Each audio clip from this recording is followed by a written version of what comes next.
راہ ہدایت معصومین علیہم السلام کے اقوال۔ خدا نخواستہ کہیں آپ بھی لالچ جیسی بیماری کے شکار تو نہیں؟ کیا آپ بھی اپنے راز دوسروں کے سامنے ظاہر کر دیتے ہیں؟ کیا آپ بھی بولنے سے پہلے نہیں سوچتے؟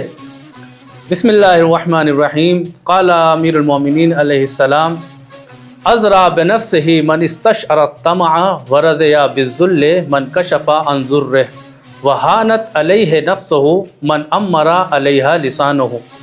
امام علی علیہ السلام اپنے اس نورانی بیان کے ذریعے سے ہمیں 3 بری صفتوں سے پرہیز کرنے اور بچنے کی ہدایت فرما رہے ہیں۔ سب سے پہلے لالچ، دوسری چیز ہے اپنے رازوں کو فاش کرنا، بیان کرنا، ظاہر کرنا، اور تیسری چیز ہے بغیر سوچے سمجھے بولنا اور کلام کرنا۔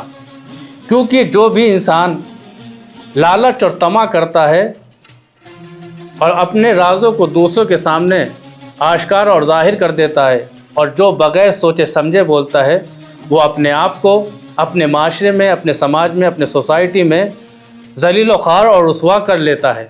کیونکہ لالچی انسان اپنی خواہش کو پورا کرنے کے لیے کسی بھی حد تک جا سکتا ہے، اور یہی کام اس کی ذلت و رسوائی کا سبب بنتا ہے۔ اور دوسری بری صفت یہ کہ جو انسان اپنے رازوں کو دوسروں کے سامنے بیان نہ کرے، اس لیے کہ جو بھی اپنے راز، اپنی بدحالی، اپنی شکایتوں کو دوسروں کے سامنے پیش کرتا ہے، دوسروں کے سامنے رکھتا ہے، تو وہ اس کا کوئی راہ حل نہیں بتاتے، بلکہ اس کے پیٹھ پیچھے اس کا مذاق بناتے ہیں۔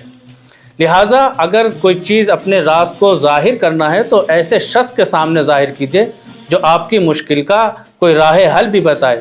مثال کے طور پر کوئی مریض، کوئی بیمار اگر ڈاکٹر کے سامنے اپنی بیماری کو ظاہر کرتا ہے، بتاتا ہے، تو ڈاکٹر اس کی بیماری کا حل بتائے گا، اس کا علاج بتائے گا۔ لیکن اگر آپ اپنی بیماری کو ڈاکٹر کے علاوہ کسی اور شخص کو بیان کریں گے تو ہو سکتا ہے وہ آپ کی بیماری کا علاج کرنے کے بجائے آپ کو اور مرض میں مبتلا کر دے۔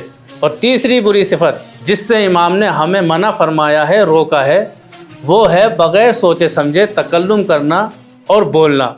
کیونکہ جو انسان اپنے معاشرے میں، اپنے سماج میں، اپنی سوسائٹی میں بغیر سوچے سمجھے کوئی بھی بات بولتا ہے تو وہ اس کی رسوائی اور ذلت کا سبب بن سکتا ہے۔